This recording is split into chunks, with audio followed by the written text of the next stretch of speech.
They were telling everybody to hide it, and she won't go in the mall after that anymore either.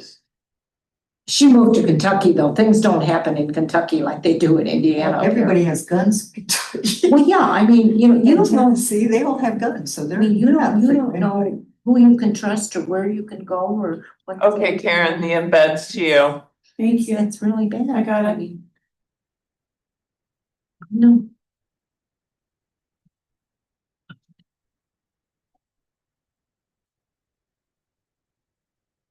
Get rid of all my trash. Yeah, I got rid of mine too. It's a nice jacket. You know this, Yes. I got this, I don't know where I got this. Probably somebody gave it to me, I'm sure I didn't buy it. Trash. I did it already. Oh, you did that. Oh, it was junk and it was trash, right? Oh, It's cold out there. It's very cold. But how we can Forty. get my trash if we couldn't get rid of yours? I think, It Because was freezing right, yours is not Outlook, yours is Yahoo. Okay. right into that wind too, like, oh.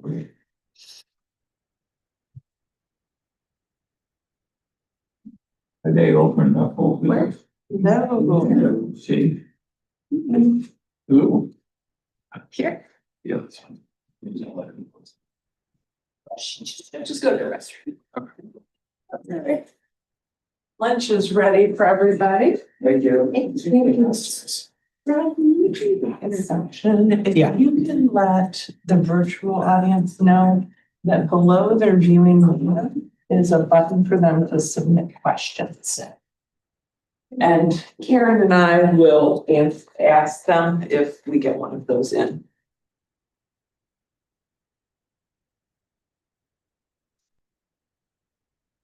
Just got booted out, so it's gonna be taking just another moment here for some reason. We got booted out of YouTube? Yeah. Huh.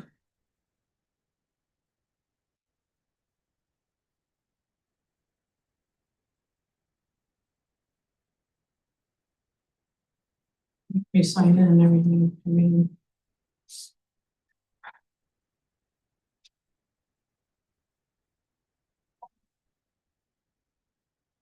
And Rob, you're good with schedule and everything Yeah, I think we're. tonight? Okay.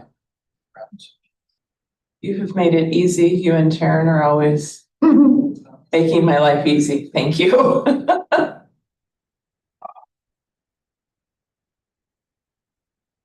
Just to make sure, you did get Emily, right?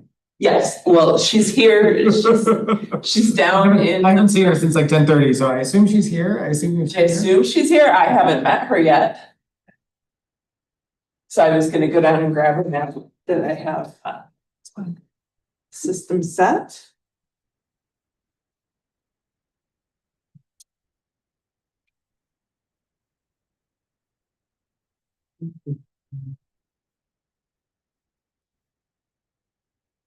I'm sorry. We don't, no problem.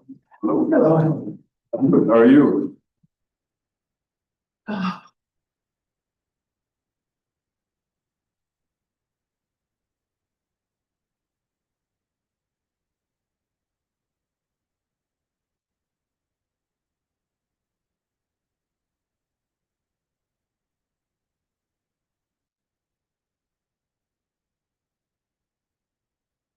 and I'm gonna go get Emily.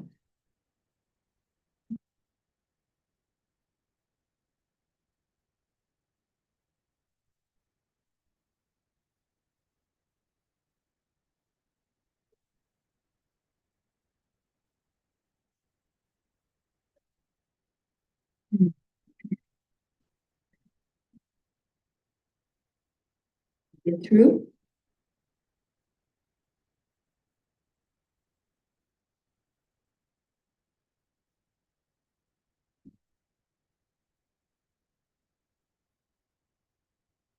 Yeah, Pete came by last week and helped me out with that. Back tire, we finally I pulled a piece of wire out of the tire. Found it in there, And I didn't reuse the tube or the hierarchy, I didn't trust one.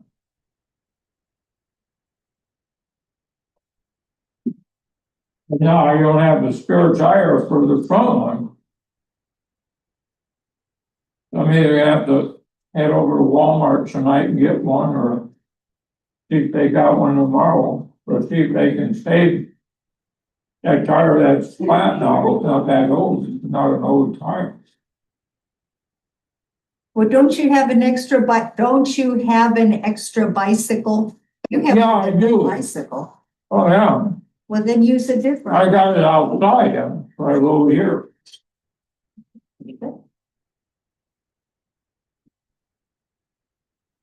That's right, I do, that's why I got 2 bikes.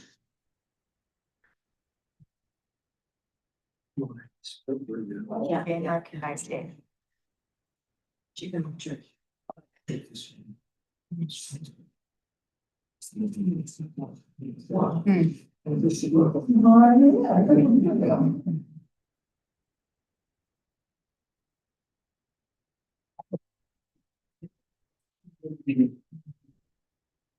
Our live stream. I'll go in the back row in this corner, and my colleague Karen is in the back row in that corner. Great, and if you have any virtual questions, you'll see our hand. Okay, great. So the live stream's one way, so virtual people can. And you said I can just Take questions as we go or Whatever. till the end. Okay, whatever. I'll probably go over there because I'm. And You're chatting. like the tabletop podium, where I have a tabletop podium. Okay. Sure, I suppose. I don't know. It's completely flexible. We're a casual How are you? group, so it's That's whatever. great. I'm happy to skip it, actually. Yeah, Okay. I don't need to be podiumed. I don't think we're gonna stand behind the podium, so. No, I'm not. Rob knows me, I'm gonna move all over the place, so. That's. Should make sure that this doesn't interrupt. Yeah. Because my children have a way of texting at the most inconvenient times. Slides, this is Okay. our advance. Okay. Just one's on reverse. And then here's a handy dandy. Woo. Oh, dang, You can check play that that for a out. few minutes if you'd like. Oh, very much. Actually, here's the time to You don't like them? go back to the lasers. I can see that better though. Yeah, that's much better for pedagogically, Rob. It's not about you. Sometimes you want, you know, like, it's useful to see the context on the slide in addition to the thing. That is true, that is true. And it is about me, to be honest. Yeah, okay, it's about this one here, me. Just kidding. It's neat, I've never seen that before. I also like the ones that are an underline, I don't know that one. yeah. Hi, how many you have? Nice to meet you, Emily. Very cool. Yeah, thank Is you. that what this is? Oh, sure, it's well, it's the after, not before, it's, you know. Very many, please. It'll be fun, and we go until what? So it's something 1:45. 1:45. 45, So okay. with Yeah. Q&A, so we Yes. can. Okay, half an hour for Q&A. So talk to 1:15. I would say so. I haven't been there in a long time. Yeah, something to read. Well, that's good, I've it's just been very. I've got to get out. We will out now. I'll do my best. Force myself That's one of the, I'm always surprised of person. to get out. Presentation all the time. It's so hard, even with the experience, It is, you know, even in class. I just never even know what I'm gonna Yeah, say. make it. I just pops out, I'm like, oh, I guess we're going down. I'm just glad last Thank Thursday. Thank you. Thank you. Did you know it beforehand? $2,000, but everything seems to be working fine. Did it go well? Do you know? Well enough, yeah. So. Did you lose power last night? Congratulations. No, we lose it? No. Also, this- Boy, we did. It's been great. I got to go to Mitchell's candidacy exam for a little bit. Yeah, some big trees came down. Oh, it's great.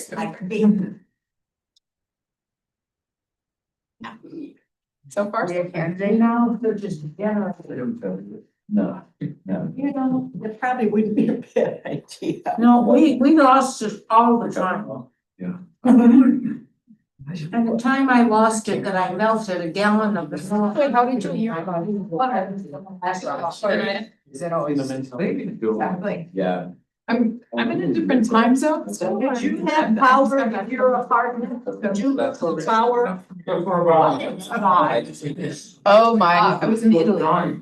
So We just. got like 4.5. Waking. Yeah, exactly. No, I woke up at 3. So. Last time we lost it. It's not really, but I know I'm late. You can't have gone to it like. I couldn't donate for a long time, I don't know. It was the best. If I can now. I guess I. My freezer was in the garage and it was packed. No, I'm just. You have. It was on the top. Oh, no, coming back, yeah. I only need to stay up late, so. Yeah. Well, I'm supposed to be leaving for Beijing on Friday. It's about Upheaval, so. It seems like there's a big storm somewhere. Maybe I every just day. got back. Normally, no, I'm going with a small group of it's like a small delegation for. Tariffs, to do dialogue, so like economics, you go over and you talk about things. But I'm certain by administration, and I think maybe. How long at mining? Worst case scenario. I think it's probably, it's a basic permit, but it's. Yeah, okay. Sounds good. Sounds good. I'm sure they're used to this, But different administration, I don't know. He has a visa.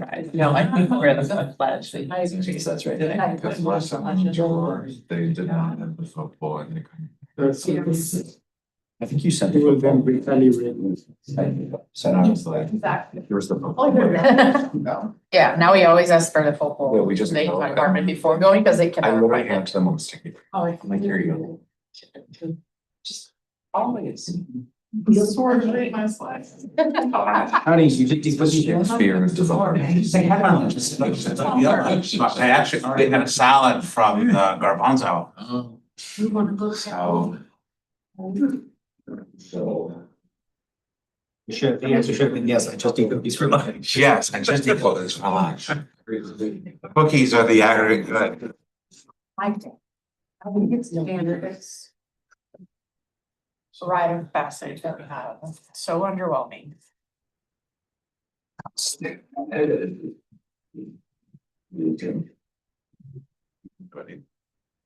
What? Last time I was the dishes man. Yeah. Peaceful for that one. That was also on. That's right. The ones that get on chair. Yeah.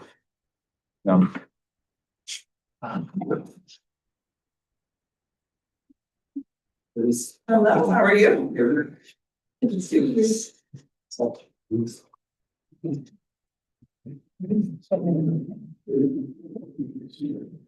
Thanks. Forgot How about are you? Good. Thanks for coming. Yeah, thanks for having me. Try to forget about us. Hope, I've always been a good host. I mean, Sanders Blue Bar. Great. I lurk around the office. Making it right. Making it right. Everything's. It was raining, had no problem coming in or? Oh, wait. A lovely correct Chicago O'Hare. Oh, okay. That happens frequently. Yeah, I figured it must be pretty standard. We're used to also doing the same. Yeah. Yeah, that last leg is always the first one to cancel. Yeah. Anything within like, certain radius gets canceled. Exactly. We're getting out. But making the first flight, so she's going right.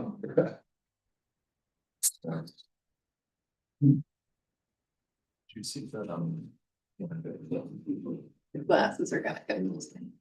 Here you go. I voted from that office. My mother's in that. It's like a dog whistle. It's very high. I'll just know that's my cue to stop. Mother taxes. Yeah, sure. How are you?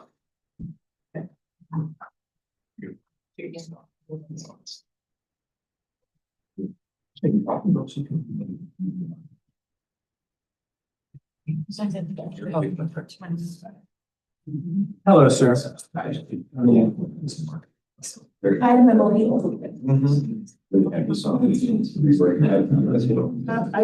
that thumbs up. That's fine, but at least. Yeah. Truly get your Sure, and we can make sure that the non-economists know the style of questions that you guys are gonna go with. I'm not debating anything. I don't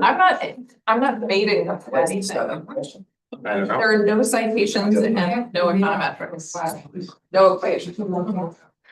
You're gonna be okay. You use the word causality. No, God. There's no discussion of identification. Nothing I say to be identified. More reasonable, wasn't it, or something? I know. Protect them. More meaning. I say nothing but substance. I had this wonderful experience about art. I had a research assistant being hired from Bank of America. Still covers it. At the time. I gave her some assignment to write something. She brought it back to me and said, this is garbage. You're not saying anything. You just gotta do this. She came back a day later, it was perfect. Well, both of them were the. And I said, what changed? And she said, well, at Bank of America, we were taught to write lots of words without actually saying anything. And it turns out it was far easier to write once you had a message. And there's the other way. Yeah, we there. Okay, yeah, when you said, yeah, we did, I thought, yeah, you're here. Yeah. Okay. Thank you everyone for coming today. I'm gonna give Emily a short introduction and then turn the floor over to her. So Emily Blanchard is a associate professor at the Tech School of Business at Dartmouth College. Among her many illustrious affiliations, she served as chief economist in the US State Department in 2022 and 2023, which is going to give her a particular insight into the trade policy issues that she's going to discuss with us today. On the research side, let me say, Emily has studied how foreign investment and global value chains have changed the calculus of trade and international economic coordination. And to give her credit, I have to say, she was a bit out ahead of the field in recognizing many of those issues. She's now devoting a lot of attention to how geopolitical conflicts overlap with GVC and investment issues. I've learned a lot about international trade and trade policy from Emily, but I will say I also enjoy arguing with her. So get ready for that. So let's have at it. Emily, the floor is yours. And then lastly, I'll say if there's anyone online virtually, I've been told to tell you below your window, there is a button that you can press to enter a question, and there is someone monitoring that feed. So thank you. Okay. Okay, thank you so much for the generous introduction. Rob did not, however, state his my greatest accomplishment, which is being Rob's longtime co-author of a dozen plus years. Actually, it's a dozen plus years on a single paper, which we did just get published. That's what the top 5. So it's an absolute honor and a delight to be here. Fun fact for those of you with very, very long memories, I had a job flyout here in 2004, which was one of the very first years of the rebirth and rejuvenation of the economics department. It is an absolute thrill to be here again. I'm sorry it's been so long. It took me a while to earn enough credibility to get invited back. Okay, so today I'm going to sound not very much like an economist. And so either you're welcome or apologies, depending on where you're coming from. You should feel free to interrupt me during the talk, but I'll also save time for questions and just broader discussion at the end, because I'll talk about these issues as an economist, but these issues are way, way bigger than just a field or trade, certainly. It's about what on earth is happening in the world today. I think a lot about the way the global economy, the way the global political economy, the way geopolitics is shaping the world we live in. My main thesis for today, jumping to the end, bottom line up front, is we're at a moment that I think is entirely unprecedented. It's an enormous moment of geopolitical inflection or flux. Fundamentally, this time is very, very different. The world economy has seen moments of change. We haven't seen anything like this in at least 80 years. This is the main thesis, my argument. So I'll try to put a little bit more structure around that alarmist, or maybe it's an inspiring moment. Two ideas of context, and then a so what. So I'm going to start by talking a little bit about the geopolitical context. What has changed in the political calculus and objective functions of governments around the world, including but not only the United States?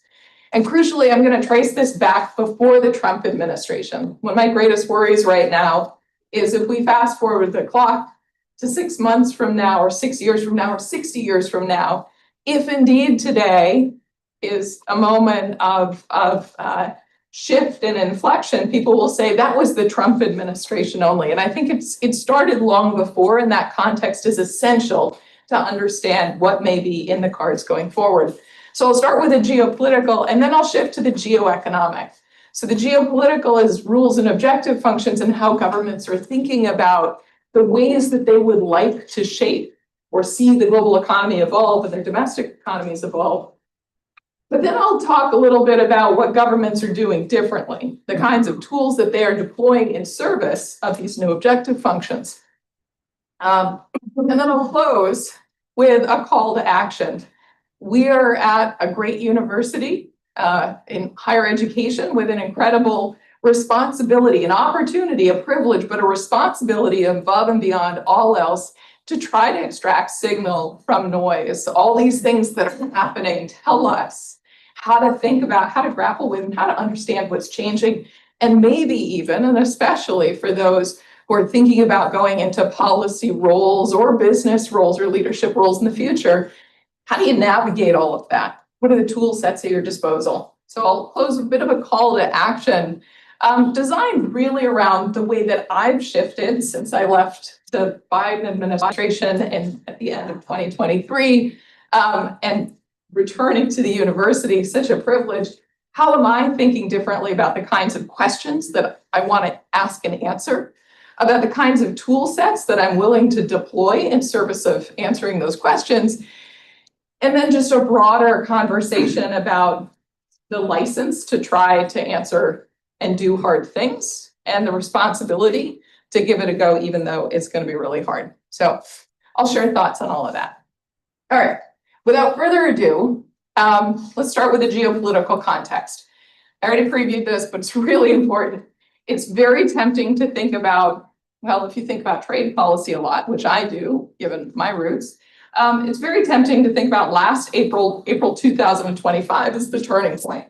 This was the so-called Liberation Day, when President Trump took out a poster board and announced a new slate of tariffs against virtually every trading partner the United States has in the world. Now, this was an incredibly important moment. It was a rise in tariffs and trade protection, and it was a clear signal that the United States was not going to engage in international economic policy, and specifically tariff setting, in any way related to commitments that we have in the past, right, or what other countries typically expect us to do. You might think that was a really terrible thing. If you're an economist, you think it's a really expensive thing. You might think it's exactly the right thing to do at the moment. But here's my first point. This was not the beginning of the shift, right? It started long before that. And actually, there was talk of a remaking of the global economy not that much before Liberation Day. If you go back a few years, COVID supposedly remade the world and remade the global economy. We had some other magazine covers touting the fundamental change never to be seen before or since, the unraveling of globalization. But really, the shift started before that. So there's a period starting arguably with the global financial crisis in the late 2000s, the late noughts, the early teens, a period of so-called globalization. And what this is not an unwinding of globalization, but a slowing in the advance of globalization and trade and foreign direct investment, and the production fragmentation the fact that we make things all over the world by combining bits and pieces of value added from many places in the world, use very complex global production networks. The slowing of the advancement globalization process started at least 10 years before COVID, right? So here's one metric, very, very simple. It's a trade openness index, and it just adds up gross trade flows divided by GDP. And those are easy numbers to get your hands on. And so what you see is over time, if you go all the way back to the late 19th century, you can see there's this period of slow increase in global economic activity relative to total economic activity. Think of that as an opening. And then there's a period of shutting down. This is not a surprise. Right here, we've got the First and Second World Wars and the interwar period. And then crucially, from the end of the Second World War, the global economy grows immensely. The denominator is growing in this ratio, but global economic activity is growing far faster. Right, and that continues all the way through about the global financial crisis, at which point it slows down. Again, let's be clear, globalization isn't falling, but is falling as a share of global GDP growth. Okay, so why was this happening? There's a lot of really great economics and political science and sociology. There's a lot of really great work, mostly economics and a little bit. No, I'm kidding. Am I allowed to say that? It's very cheeky. There's a lot of really important work that gets into questions of causality and identification that you have to be really careful because correlation does not imply causation, yada, yada. But there are a lot of plausible and supported in the evidence explanations. It's probably a combination of all of these things. Why did globalization's advance slow down? Well, one piece is probably automation. So much of global economic activity was shifting around the world, driven by comparative advantage based in differences tied to productivity, et cetera, but really in differences in wage rates for the same kind of worker productivity across borders. And as wages start to rise in the developing world where wages are lower, and crucially, as automation replaces the need for laborers writ large, right? The demand for that globalization push begins to slow down. So automation is replacing a lot of trade, certainly by the end of this period. We also had wage convergence, again, in emerging markets. It's a great good news story in all of human history. Let's be crystal clear.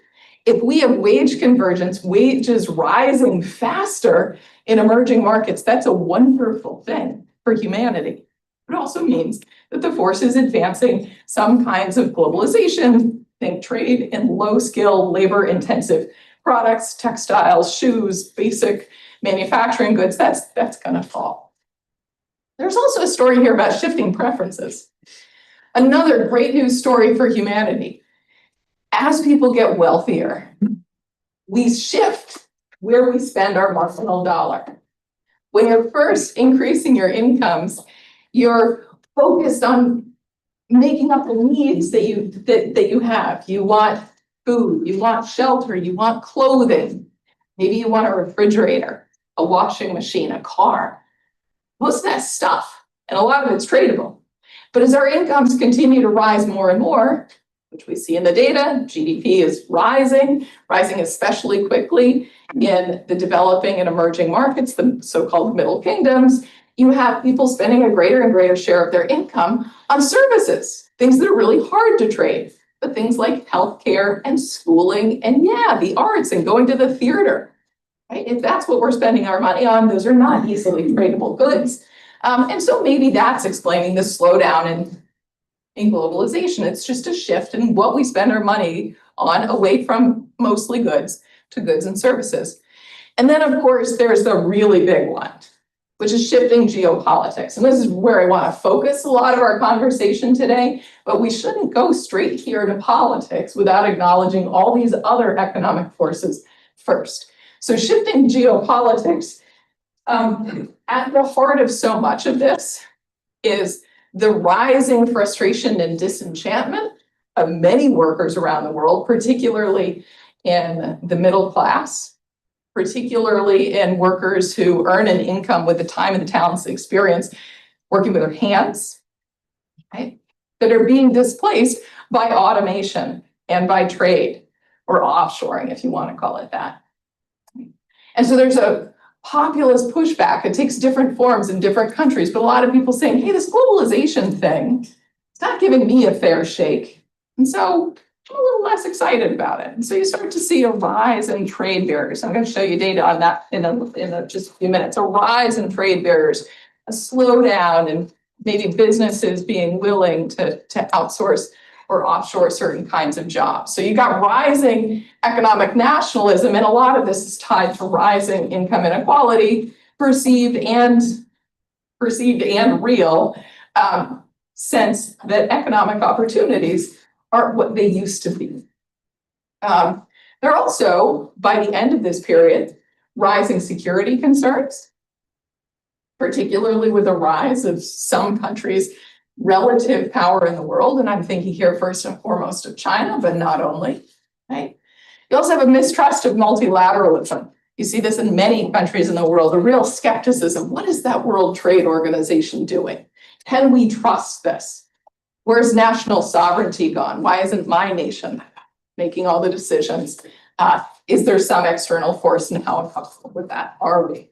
So policies start to change. And of course, policies changing is going to change the calculus for firms deciding how much to trade, how much to produce overseas, where and how to invest. But even the concern of potential future policy changes are going to increase the uncertainty that firms face and may slow their willingness to expand globally, even without the policy change or even before the policy change actually goes into place. Okay, so that's the 20 teens, that's the slowdown. It's not just geopolitics, there's a lot more going on, but that's clearly an important force before we get to, well, COVID. Then we get to the turbulent 20s. This is where we live right now. The 2020s, this decade, has seen a lot, and it starts with COVID, right? After COVID, governments around the world, not just the United States, but very much including the United States, started to change how they talk about economic opportunity domestically, and especially in the global context.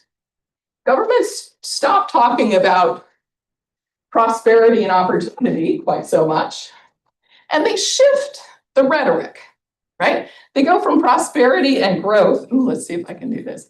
Oh, this is, I might be windy, Rob. I don't know about this. Can't see the rest. You go from prosperity and growth to resilience and robustness, right? I was serving in the administration, to be clear. I am an academic, so I don't really know what I was doing, and I was learning a lot. And I would ask these questions. I'd be like, so where do we get those words from? And what do we mean by them? And what do we do? Sometimes people are like, what's the word you just said? It sounds good, right? Sometimes it's just rhetoric. But you start to see policies changing too. So we start talking about resilience and robustness because we learned some stuff during COVID. Like, it's really a bummer if you can't get everything that you need from point A to point B because there are snarls in logistics. Or maybe everything you need has a bunch of stuff you make domestically, but a bunch of stuff that you don't. And you're worried you won't be able to get access to it. I think there are also some very misplaced concerns here, to be clear. There was an executive order 14017 in the US government looking at supply chain disruptions during COVID and basically saying how much of that is because of foreign supply chain disruptions. Scary. And it turns out most of it, if we talk about personal protective equipment, if we talk about vaccines, it's demand surged 10 to 20 fold overnight and nobody had the stuff, right? So maybe it's not just about globalization, maybe it's about disaster preparedness, right? But there's a lot going on, and clearly governments are asking what we can and should do differently. And then this is where it's important. This wasn't just rhetoric. Around the world, and now I'm talking about really, this is the years 2021, 2, 3, 4, you start to see governments implement more and more policies that look really different from what we've seen for the last 70, 80 years. These include things like tariffs and industrial policy. I'll show you that in a minute. But also increasingly tying to national security concerns and a rising geopolitical competition between the United States and China. Start to see export controls and sanctions. Russia invaded Ukraine in February of 2022. Massive economic shock, particularly to Europe, much less so to the United States, but here too. Disrupted food and fertilizer and fuel all around the world. And then governments responded with sanctions, unprecedented sets of sanctions in response to that, to try to change or at least handicap Putin's ability to persecute his war against Ukraine. Lots of new policies being tried out in real time. No flight manual for a lot of this stuff. Many of the legal provisions have been on the books, but not used, and certainly not used in that scale and scope before.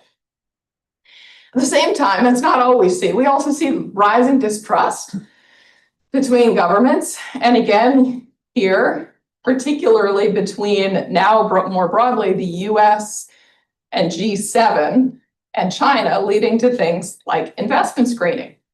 So we're going to look at not only inward investment, but outward investment too. The United States announced a new outward investment screening law in August of 2023. And in fact, I saw in the newspaper yesterday a decision to potentially force Meta to roll back an acquisition of Chinese companies. So you're seeing this start to bite now in real time.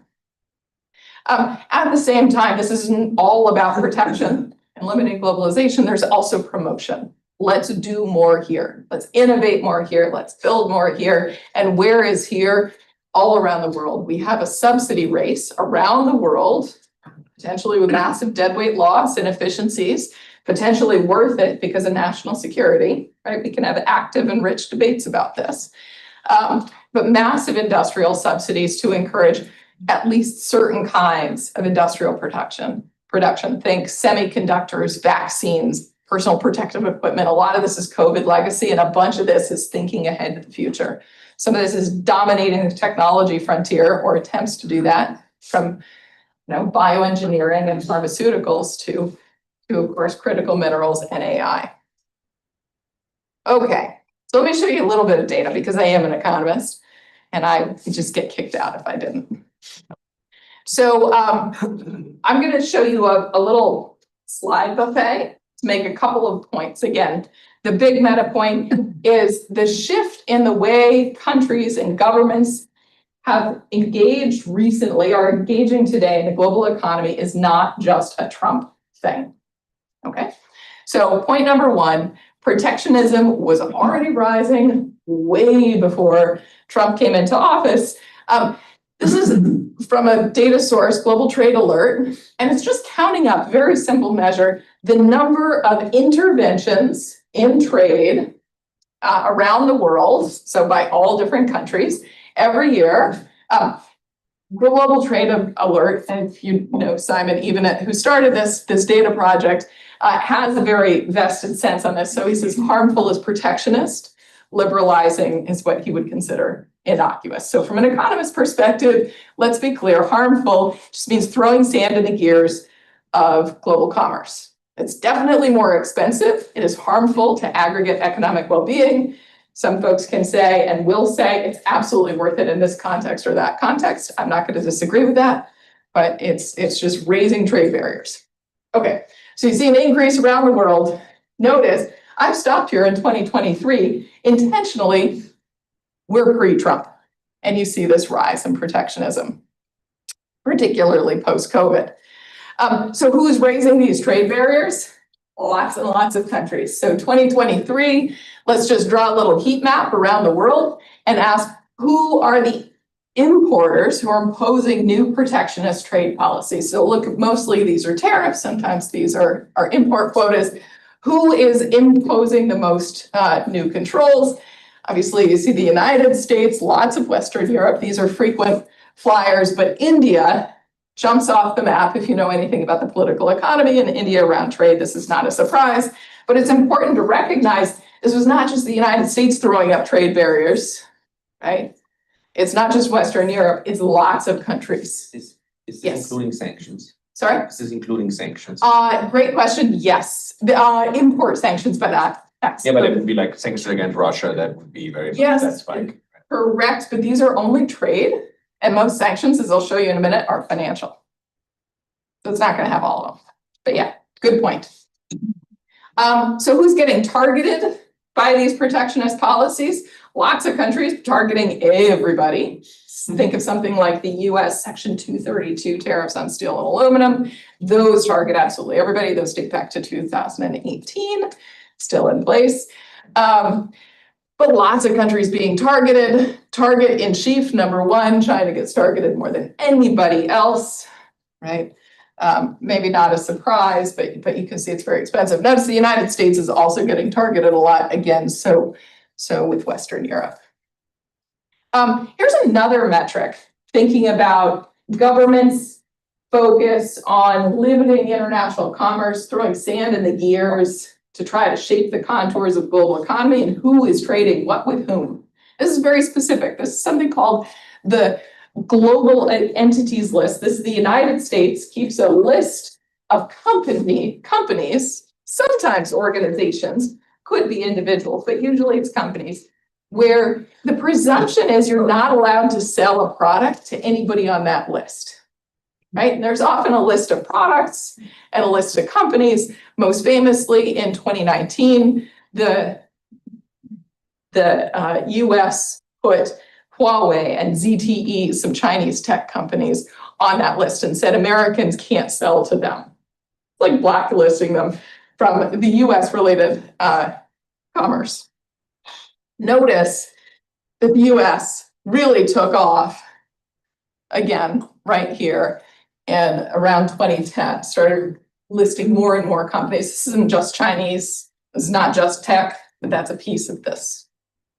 Okay, what else do we do? Well, sanctions. Sanctions are through the roof. This is again focused on the United States, looking at financial sanctions, but many other kinds of sanctions too. By the way, if you're interested in these issues, I know we've got a lot of grad students, the Global Sanctions Database, which is managed by Drexel University, totally free. You can download this data. So much fun to play with. I mean, deeply disturbing, to be clear.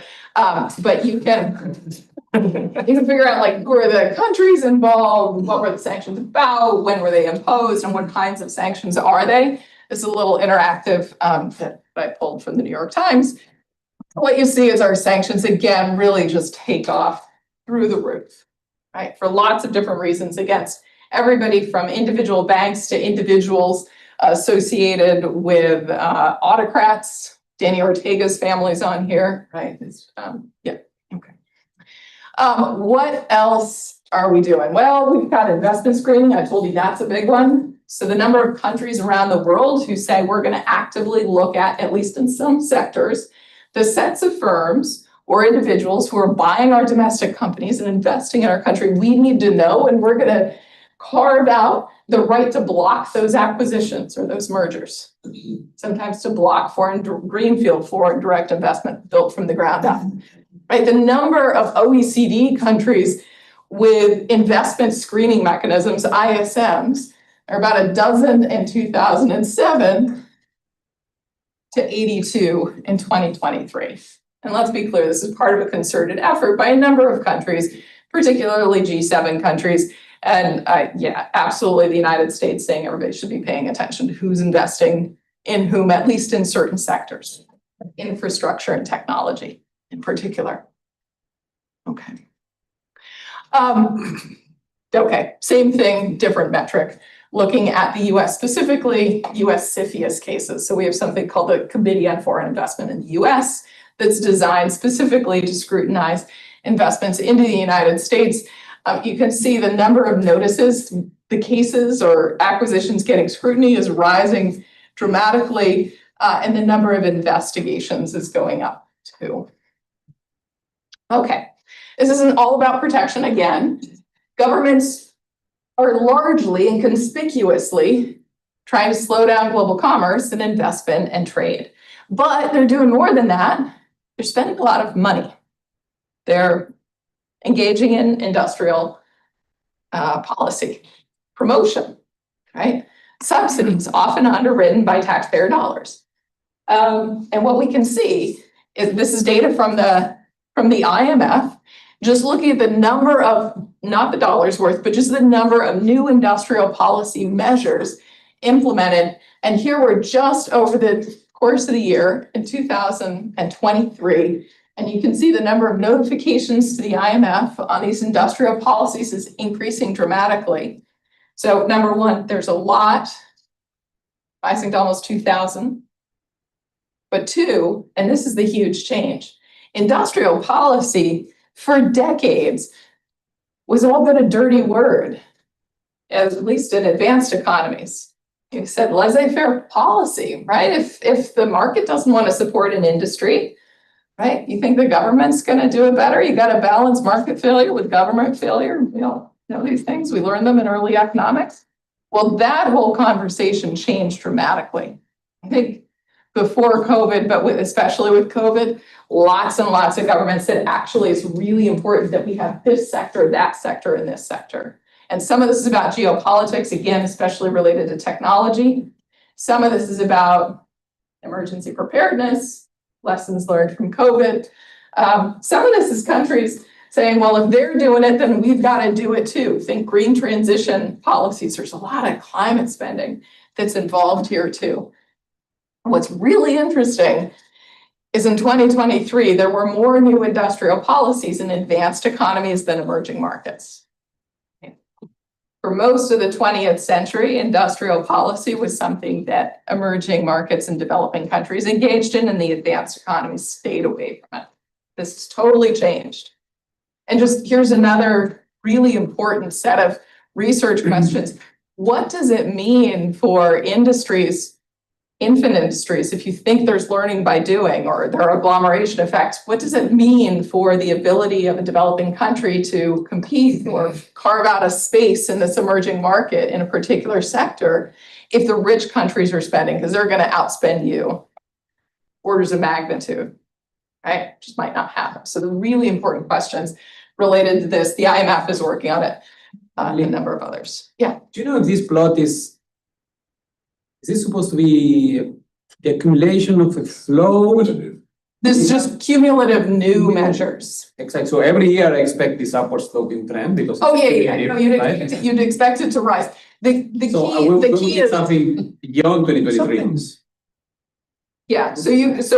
I could show you that. Yeah, I should have another graph so you can see that this is also increased dramatically. And I'll show you that actually in the context of climate. I think in the next slide or 2 slides from now. So you'll see that. Good point. But the other thing, the key here is it's the advanced economies. Yeah, it's the gap. Slopes. Yeah. Fair point. Okay, first, before I show you the plot for green spending, I just want to call out the US here. The US is a huge protagonist in this show of governments taking new measures to put their thumbs on the scales of economic activity, trying to promote certain sectors at the expense of others. We did this with 3 major pieces of legislation. So Congress actually passed spending bills. Amazing, hard to imagine now. Starting with a bipartisan infrastructure bill. So we call it Build, Chip, and IRA. The Chips and Sciences Act, so this is a promotion of semiconductor research, which we didn't actually support and do the appropriation fully, but it was authorized, and then spending $52 billion for new semiconductor production facilities. And then the biggest one of all is IRA, the Inflation Reduction Act, which despite the name has absolutely nothing to do with inflation reduction. It's just massive expansionary fiscal policy during a business cycle expansion kind of. It is an inflation act in some way, it's just not reduction. But it's a big green spending bill, right? With a little bit of PR to claim it's not that. So the United States starts spending as we really haven't in decades. And then just put that in a global context. And if I focus on one particular area of global subsidy competition, think about semiconductors specifically. So we hear a lot about the Chips and Sciences Act, the US, $52 billion, hopefully levering private spending in the same sector to increase the production of semiconductors in the United States in certain critical sects. But that's here in August of 2022 when it finally passes. But put that in the context, of the China, well, just you can do the math on this. China, 150 billion, so 3 times as big, and 8 years earlier. South Korea has its own CHIPS Act, right? Way bigger, $450 billion in May 2021. Again, the nature of the spending, what's meant to lever what, how you do the bean counting, we can quibble over those things. These are really, really big pieces of federal fiscal spending. France, Japan, India, the EU, Spain, Germany, Taiwan, the market leader already, increasing massively its spending. I love that Taiwan was taken over by the Spanish. Yeah. So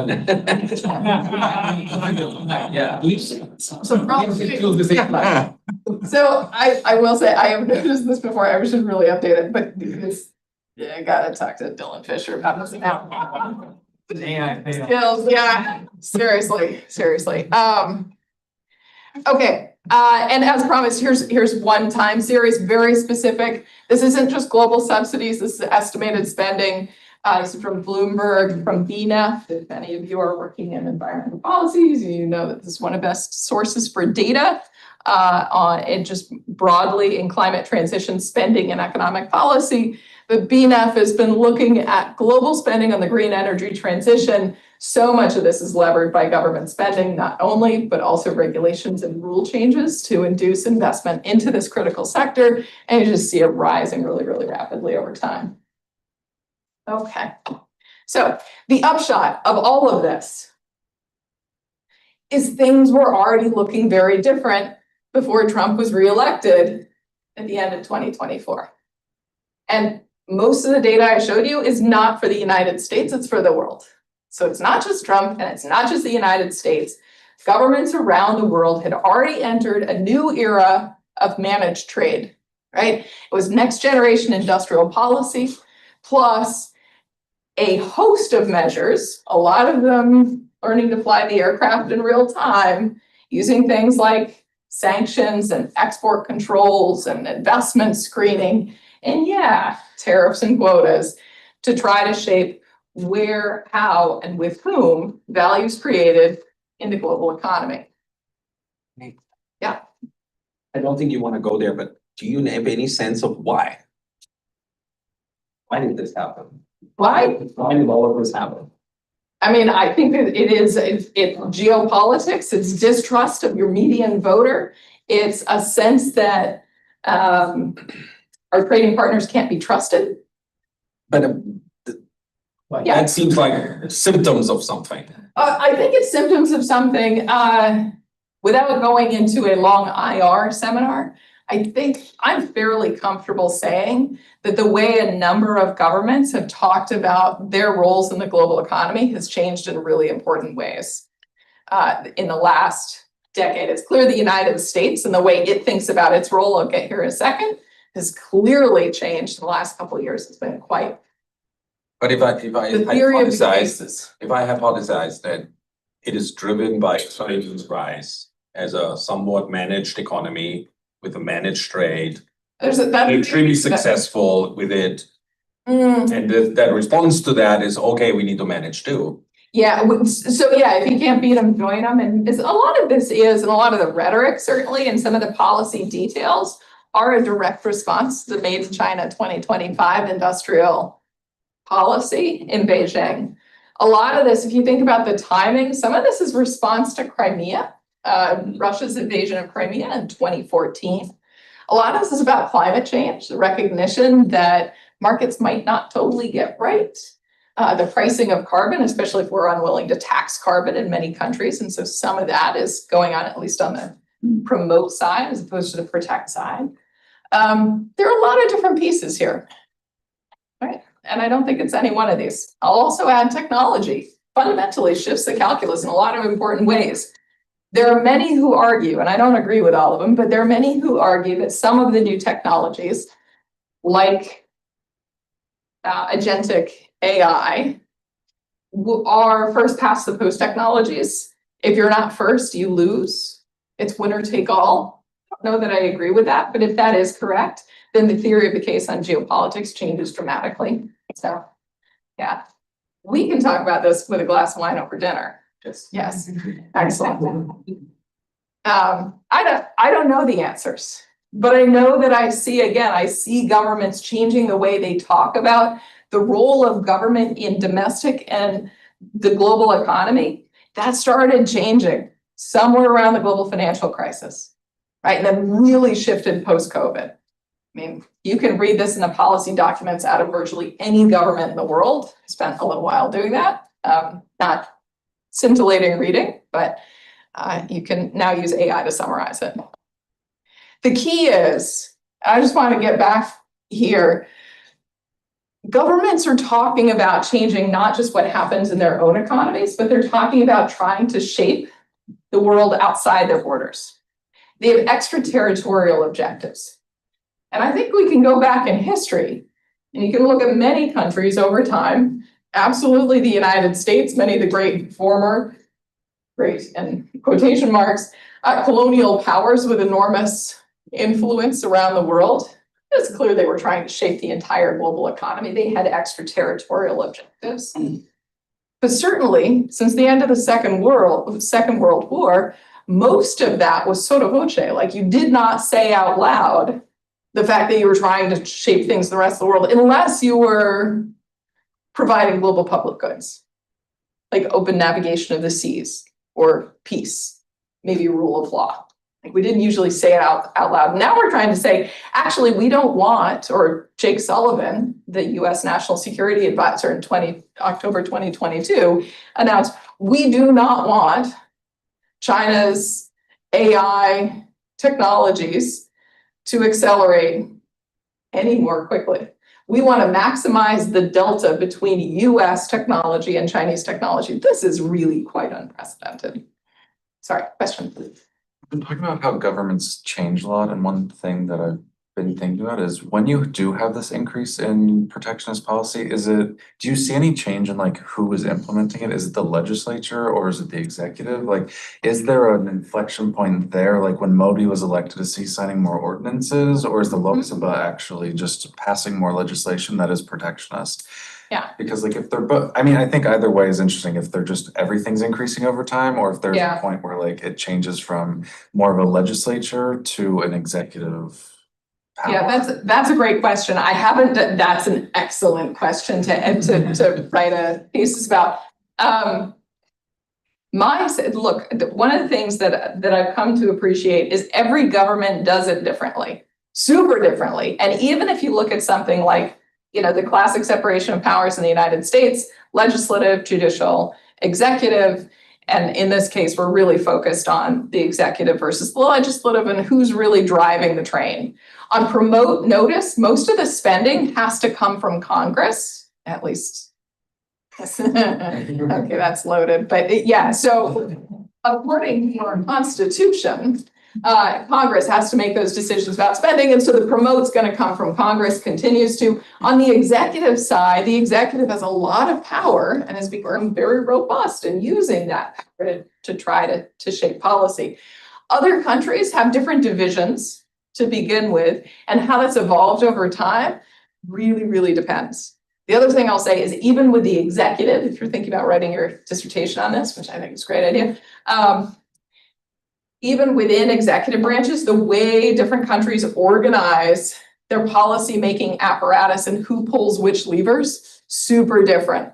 When I was in the Biden administration, we were working on a bunch of economic security issues, whether it was related to economic coercion, sanctions policy, tech policy, investment policy, trade policy.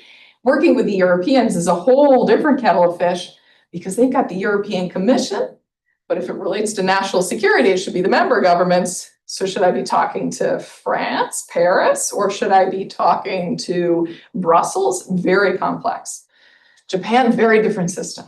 Korea, very different system. So anyway, it's a fascinating question.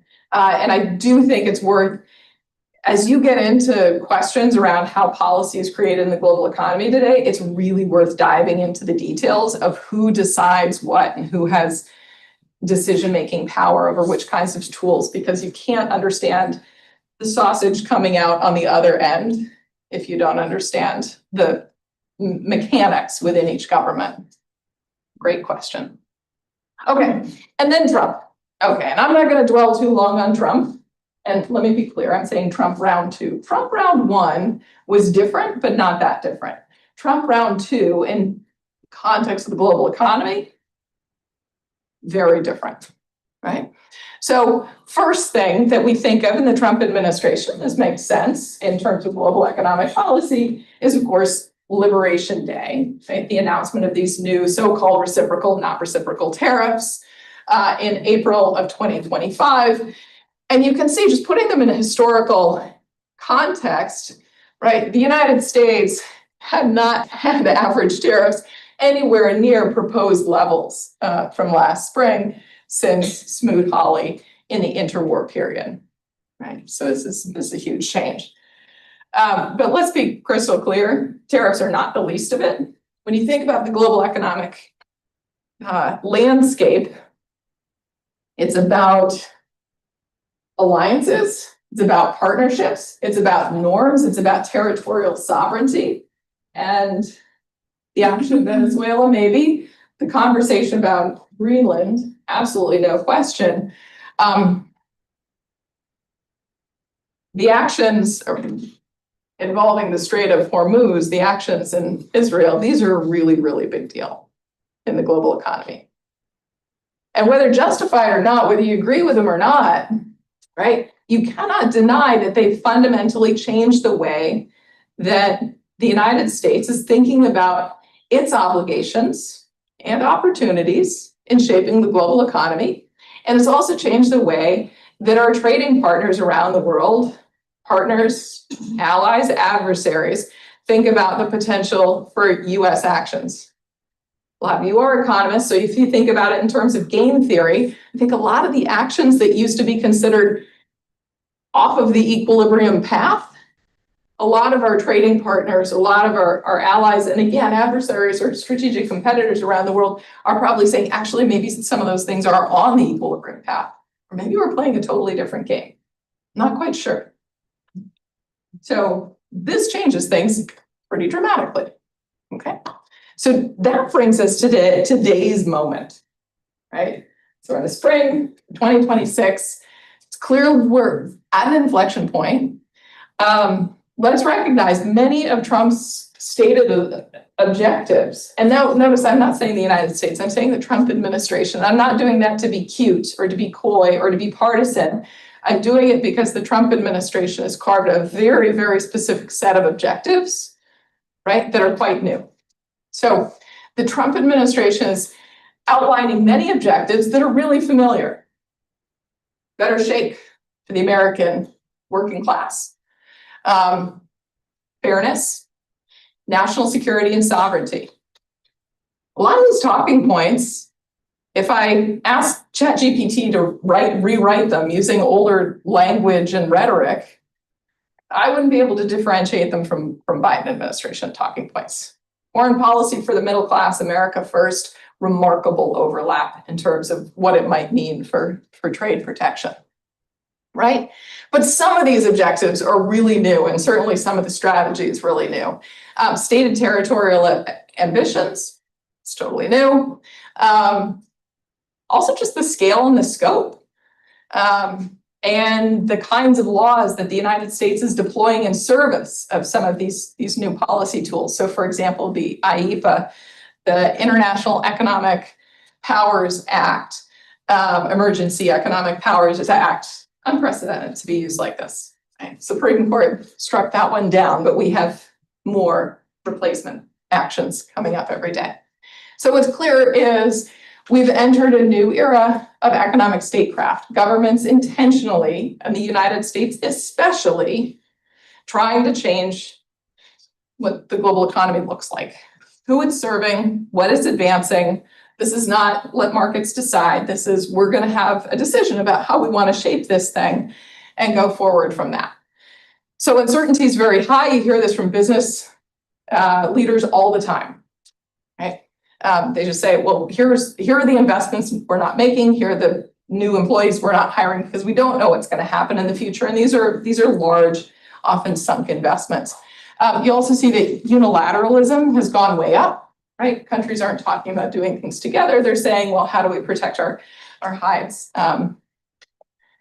Us alone. Trust and alliances are obviously down, especially for the United States, but very interesting and conspicuous. You don't see clear alignment of many of the US allies and trading partners saying, let's adjust together. So that's interesting. Norms totally shifted. The US was the norm enforcer in chief, and we're not. So there's nobody out, no referee on the playing field there. It's just clear that power is the name of the game. So that's a little depressing, right? You're welcome. But you got a sandwich for lunch. So it's okay. Okay, so I try really hard to be uplifting, and I'm very bad at it. So on the bright side, stock is up for people who think. And for people who think hard, and for people who go into questions with an open mind and say, well, this is all very overwhelming. Let me see if I can break it down. Let me see if I can extract a little bit of understanding from lots of shifts, lots of moving pieces. Let's do my best. It's like a giant, really, really hard Sudoku problem. I thought you meant literally my stock portfolio is up, but that's. I don't know how long that's gonna last. That's keeping people on side too. Yeah, it absolutely is. It absolutely is. No, don't even, no, I'm very worried about that. Okay, your stock is up, literally. Oh, I didn't even know that. Very clever. Okay. So there's a lot of experimentation happening. This was true before Trump re-entered office, and at the beginning of 2025. It's especially true now. When governments are experimenting with new policies, there is a massive amount of data that's being generated. And there's an incredible amount of interest in what those data can tell us, right? So think about the incredible scope for policy evaluation. You go back a few years and you say, well, I'm going to study a policy experiment in trade policy. US average tariffs were the most boring thing ever. I know, seriously, Rob was bored even when we started working on this. Exactly. It was like, why are we talking about tariffs? They're very low. And I will say, for many years, I've been saying, they could go up. And people were saying, but they won't. The WTO, turns out, they definitely can. So trade policy is super cool, but so are lots of other things too. Great way to get a job in the job market, just saying. It's also an opportunity to be really innovative and to be kind of scrappy and smart, right? You don't have to take the well-oiled Mercedes-Benz of the next generation quantitative trade model and drive it down a different highway. Boring. Make a new car, right? You don't have to go down the highway at all. Like, take a backpack and go hike that mountain over there. We have a new license to try totally new approaches. And that's in everything for economists. It's data collection, it's modeling, and it's calibration, our quantitative models. And it's okay if it's not perfect because it's important and it's new. So I think this is an incredibly exciting time to be a scholar. I also think it's a really interesting and important time to be active in policymaking or as a business leader. Our students have so much they can do and so much we need them to do in the years ahead. I think it's thrilling. So I asked ChatGPT, I'm trying to, I'm like an old dog and I'm learning new tricks. I said, what would it look like if economists came to the rescue? I might have said the first economist was a guy, and I was offended. I was like, no. But you got a flag sticking out of the rear of the horse. Don't, okay, so. I figure we could have some fun with that. Okay, so these last couple of slides, I promised I'd stop, so I'll stop very soon. I just want to, a few high return on investment, because I know we've got students and scholars in the room thinking about these things. Here are some high return on investment questions. I'm working on these. You should work on these. We all need to work on these because it's a lot. So what is economic security? I don't know. I've run a new pilot program, we hope soon to be an institute, at Dartmouth on international security and economics. I don't know what that means. Let's figure it out, right? It's something about market failures. Markets aren't going to get everything right. Okay, why not? Tell me more. Let's work hard on that.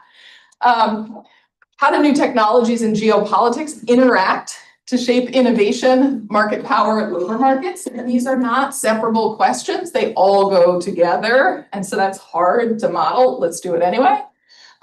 What are the costs of fragmentation and geopolitical shocks? Rob, we're working on this now, right? This is, he's like, are we? Yeah, that's what all this data stuff is, yeah. This is what all our Altana work is gonna help us do, right? How do you model? This is a really important one. We model things based on small changes that we've seen in the past, but we're taking our models based on elasticities estimated over little things, and then pretending that a large shock is just a tiny multiple of a bunch of little shocks. That cannot be correct, right?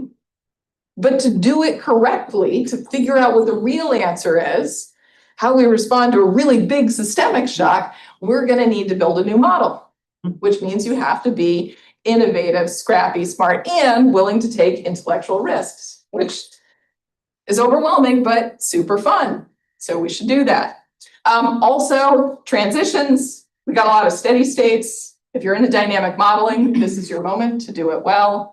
And if you're interested instead in rules and institutions and bureaucratic detail, study that too. Okay. There's a lot of questions around policy designs, right? How do we actually shift decisions that firms make? Governments talk all the time about what we should do is make more of XYZ in the United States. And I'm always like, that's fascinating. Tell me, who are the businesses whose calculus you need to change? Have you thought about the way they think about the problem? The answer is often no. So we should do more of that. How do we deal with coordination problems, particularly related to climate? It's like we've all forgotten climate change is existential. That seems problematic. How do we work if we don't have trust? So we can't build multilateral rules and coordination, right? If you're a game theory person, all of this is strategic. So many cool applications to game theory. That's a modeling. Let me be clear. I think the highest return on investment questions are probably empirical and they're probably in measurement. We just need way more granular data. If you want to ask yourself what happens if we don't have access to gallium, for example, July 2023 announcement by Beijing that they were going to start monitoring and potentially limiting global exports of gallium and germanium, and then later graphite, and then later rare earths. We need to know who needs gallium to produce what, and where else is it? And if we're using global input-output databases in an 18 by 18 grid, where we've just got like all minerals lumped together, that is terribly ill-suited to the task. So we just have to do better. I have a bunch of other questions too. I'll share the slides, so don't worry about that if you're really searching for a question. Right, lots of modeling. We can do more there. I'll just say, so high resolution models are really important, but we need to pair that with high humility because the standard errors around everything we do should be huge. If they're not, I don't believe you. And most people are just putting out these tiny point estimates and they terrify me. And then they might say something even more terrifying, like this paper has resulted in a decision-making guide for policymakers. No, we can't do that. Like, it's really scary because there's going to be somebody who likes the point estimate, would have liked it before, now has a veil of precision and scientificness that's gonna go ahead and take a flyer at the risk of all the American people or all the world's population. No, we need to be humble, but work hard. We also need to think about new techniques, and I'm very excited about AI and machine learning in this space. I'm also very skeptical, so we need to go in with open eyes. Okay, to close, 3 observations that shape the view of the world. 1, goods, services, ideas continue to be made in the world. That's not going to change. 2, we really care how value is created in the world, right? We're not agnostic about it. We probably never were. We probably never should have been, but we really care how that value is created in the world. And that means we're going to use a lot of policies to do that. Observation 3, our standard toolkits, particularly in modeling and measurement, are surprisingly poor at helping us unpack the structure of the global economy today. So our job is to get serious about modeling details without getting totally lost in the weeds. Right? It's not an easy thing to do, but it's what we should do. And that just brings me to my last point, which is, you know, I'm an economist. There's no free lunch except for your sandwich, which I believe was free, except you had to listen to me. We have enormous responsibility. I really do believe that. And our responsibility is just to try the best we can, right? To learn a lot, to do rigorous and relevant research, to be humble about what we do and do not know. But maybe most importantly, and I learned this in Washington, nobody on the front lines of policy or business has time to think. Not really, not the way we do. It's such a privilege to be at a place like this. So let's make sure we use it. We should just ask the questions that need answers. We should be creative while we answer them. We can't let the perfect be the enemy of the good. That includes referee 2. Don't be referee 2. Support it. Pick up the phone when policymakers call. That's really important because it seems like a distraction. You can't put it on your CV. Advise government. Actually, I've totally put it on my CV. If you've seen my CV, I put it on there. You don't really get credit when any promotion comes along. Sad but true. But do it anyway. And then the last thing, there are a bunch of senior colleagues in the office, in the room here. It's our obligation to open the door for people setting new agendas or to set new agendas ourselves. I can't tell you the number of times I talk to a total titan in the field who says, it's so annoying that nobody's working on issues that matter. And I think, you could change this. And they're like, well, no, like that. So step up. So that is where I'll close, which is just like, let's all be a part of it. Let's do our bit. It's really hard, but it's very exciting. Everything is changing. And for a scholar, for a citizen, it's terrifying, but for a scholar, what a privilege to be alive and a witness to this moment. So with that, I will stop and you can ask me whatever you like.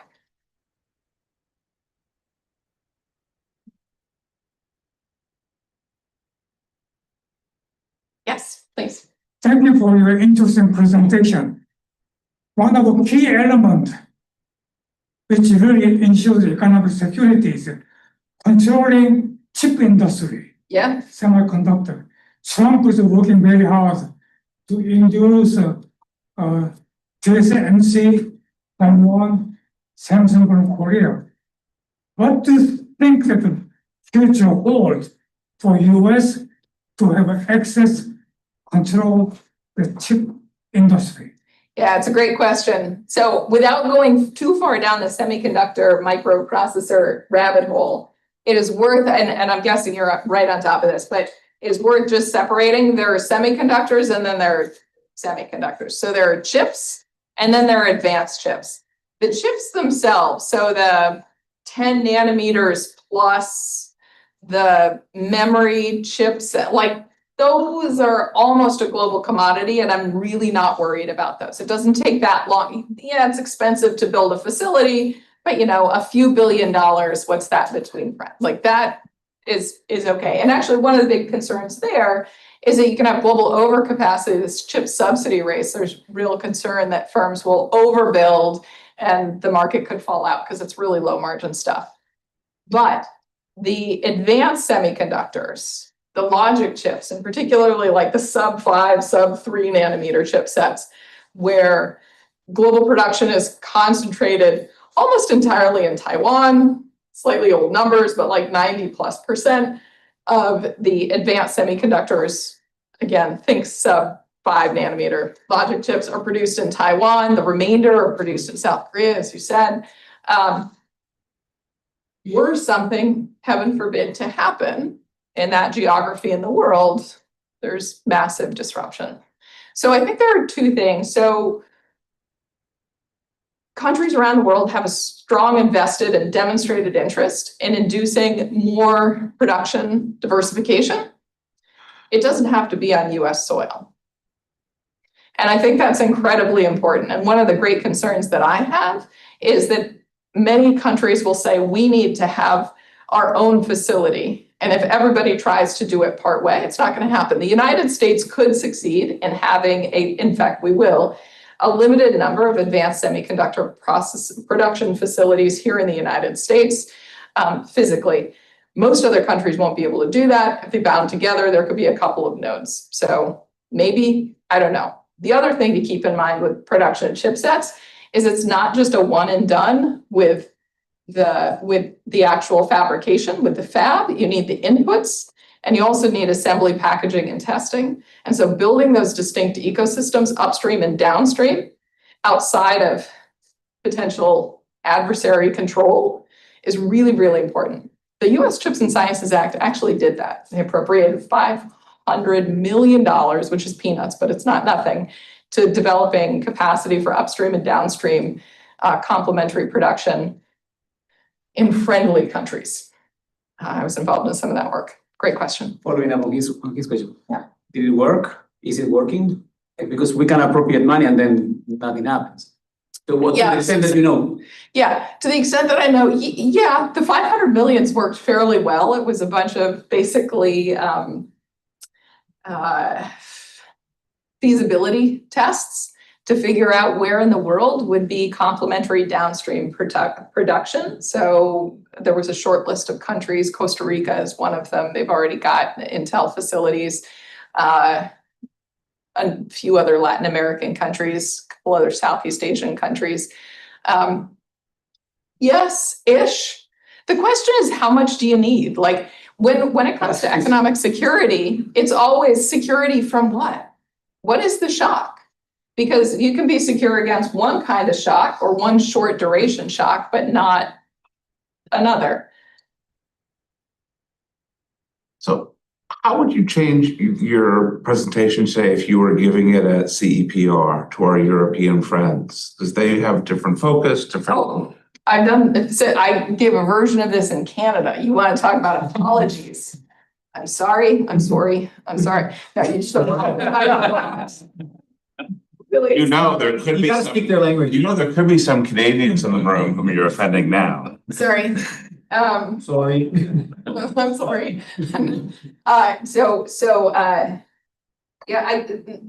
Not particularly. The one thing I would add for especially European audience, not so much for Canada, I'm not so worried. There tends to be, so I was in Paris, we were both in Paris, Exactly. but the new US national security strategy dropped last December. And then Their jaws on the floor. there were a lot of jaws on the floor and much consternation. And I mean, we talked about civilizational erasure, was that yeah. In that document, the rhetoric was pretty shocking, but the substance was too. And Europeans were pretty darn upset. And I understand. At the same time, there was how could the United States do this to us? Right? You guys are gone. And implicit in all of this was this could never happen here. And I look at my French colleagues, and I did say this to some of my French friends, they're too, but for the grace of God, go I. Like, you guys have the rise of the National Front. Things could change here. And to my German colleagues, same thing. Look, the AfD, the Alternative for Deutschland party that is also This is not a left-right thing. This is sort of a revisionist, nationalist, rethinking the whole multilateral commitments, stepping away from solving the global commons problem, hyper unilateralist approach. Like, Sounds familiar. these are parties that within those countries could flip the same way that the United States. Yeah, I remember having that same conversation with my parents. My father was a German politician, and very much the same thing when he was like, that would not be able to happen because we have a very different system of government and so on. And I said, like, no, you don't. If there's a party there that says like that are in the government that say, I don't care about the process, I just do whatever I want. I have the military and I have the police on my side. I can do whatever I want. Yeah. There's nothing to stop that. And that's true everywhere.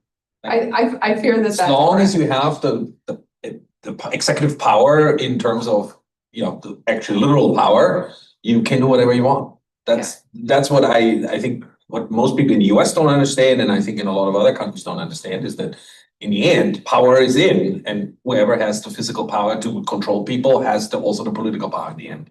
I fear you're right? And so that's the one thing I change here, which is things can change anywhere. And again, this is one of the reasons I keep coming back to. The changes aren't all from the United States, and it's not this one politician or party or political movement. Sum things up. Sorry, please. I have the impression that this new model that you're talking about is basically what Japan, South Korea, Taiwan did in the post-war period. Yeah. And yet, the basic point here is that model works very well when everybody else is committed to free trade. Yes.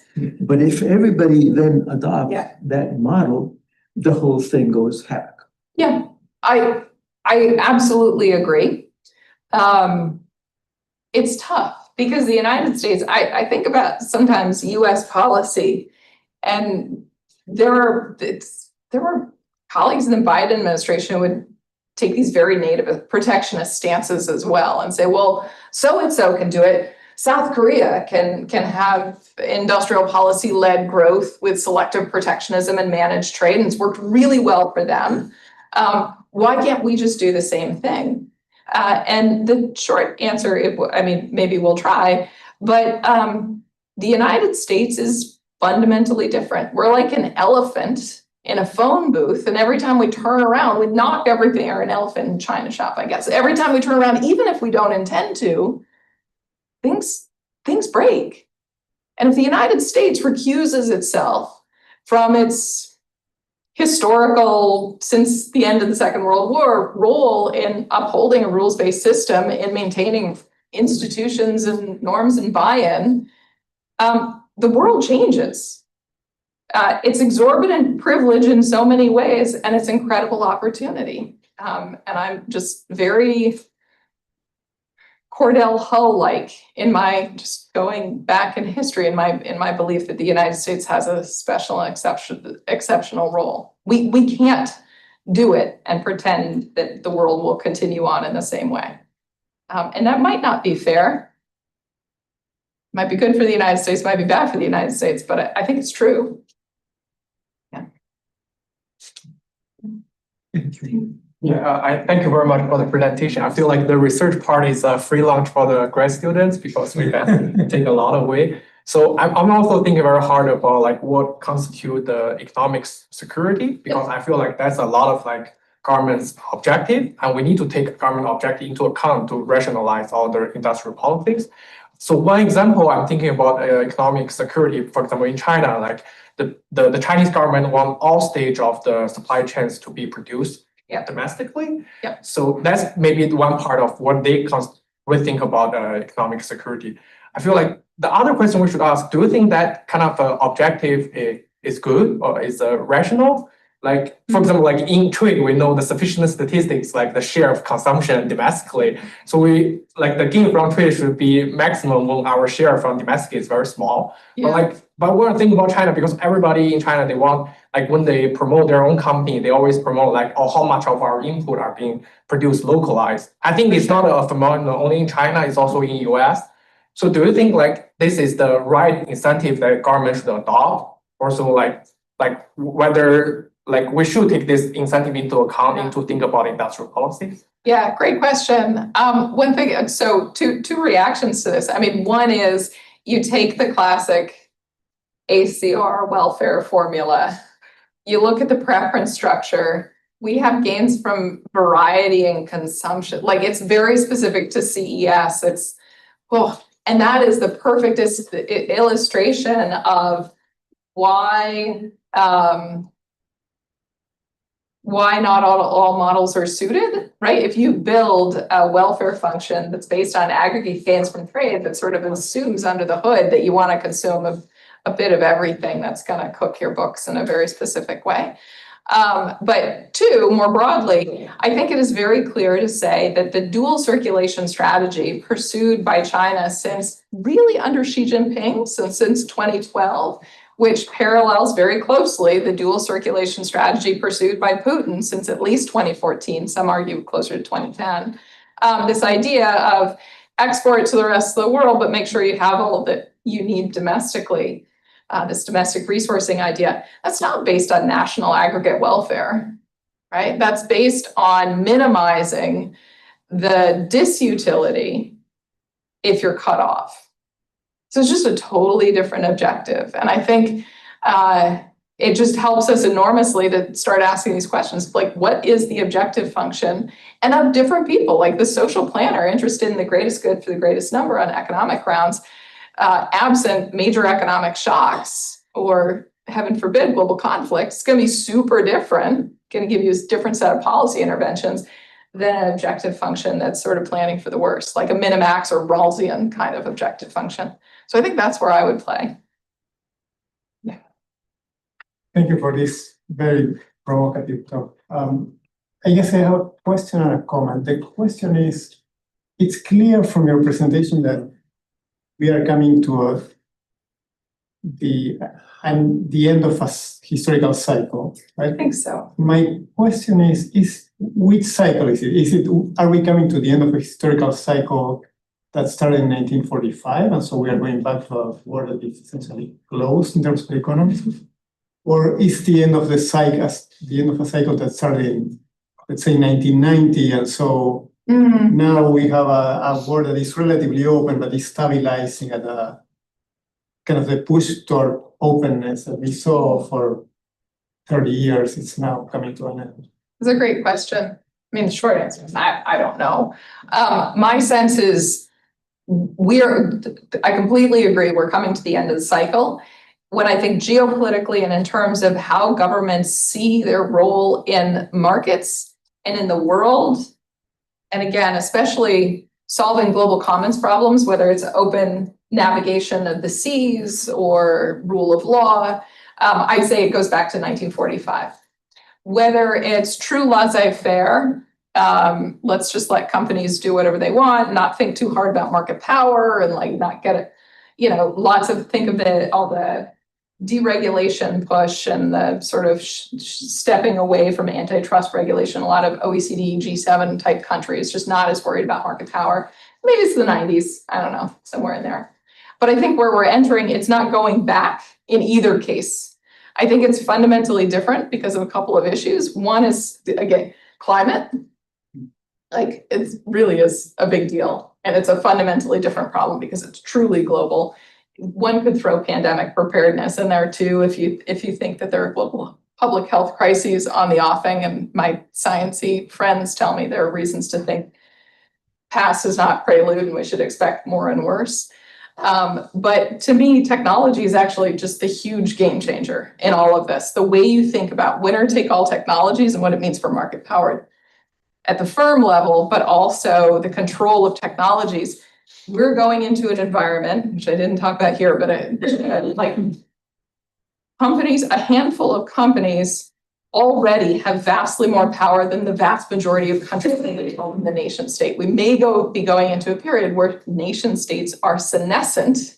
They're more powerful relative to multilateral organizations like the UN or WTO or But I actually think we've got this new third actor coming up and potentially rising to the top, which is the companies that use and can deploy data and new technologies.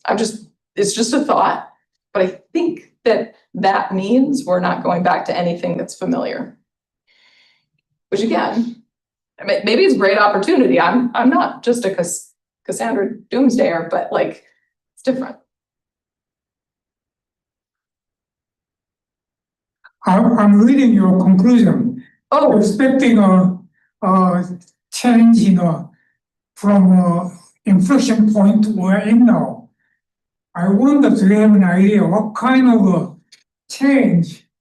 Would that be a geopolitical nature or the industrial policy shift?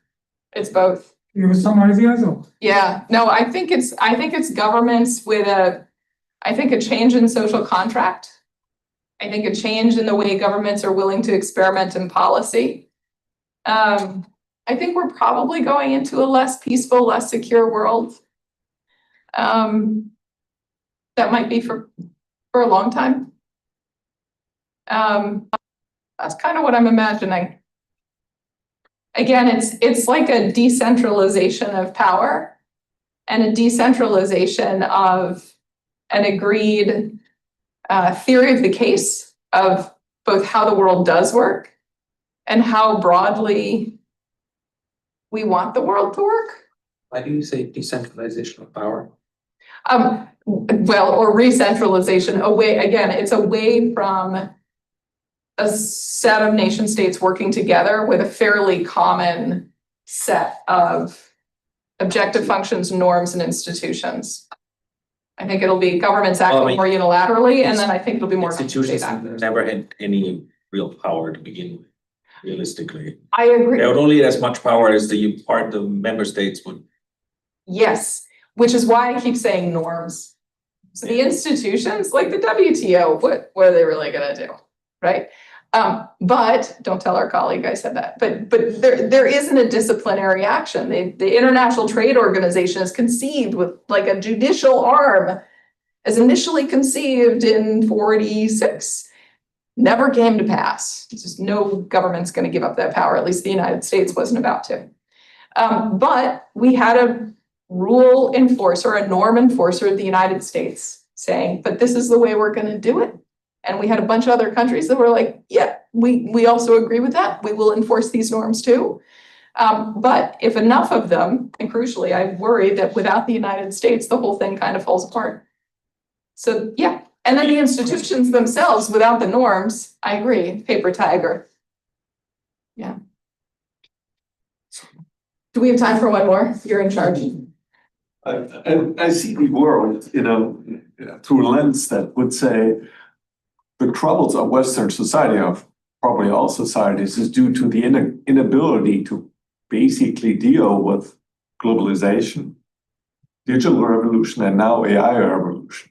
Yeah. So that leaves, I think, a populace very unhappy because they're feeling the consequences.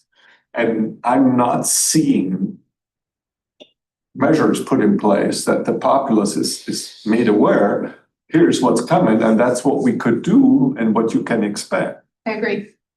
I completely agree. The one thing you said, the digital revolution, AI, and trade, I would just throw in automation. Physical automation was very early in there and really, really important for the displacement of that same sort of the vast majority of people who earn their income and rightly or wrongly define so much of identity and your role in society through your work in the marketplace. So, and if the market value of what you provide to the rest of society falls dramatically, it's kind of hard to imagine society is going to continue on in the same way. People are going to become disenfranchised and potentially very unhappy. And I agree. So we have governments around the world and political parties around the world who are actually quite good to their credit. I mean, the Trump administration, you can guess I was political appointee of the other one, but Trump as a candidate has been very good at identifying what's not working. Some of the things he says are not working, what we're going to have to disagree with, like trade's actually pretty great, but okay. But a lot of the things are like, this is not working. People are not getting what they signed up for. Social contracts is not being fulfilled. Totally agree. where are the solutions? And we've got politicians all over very good at saying, this is not good, but then what replaces? And until we get that, I think we live in a period of shift. Yeah. We need somebody brilliant to run for office. I know a woman. I know a woman. Give it. Thank you.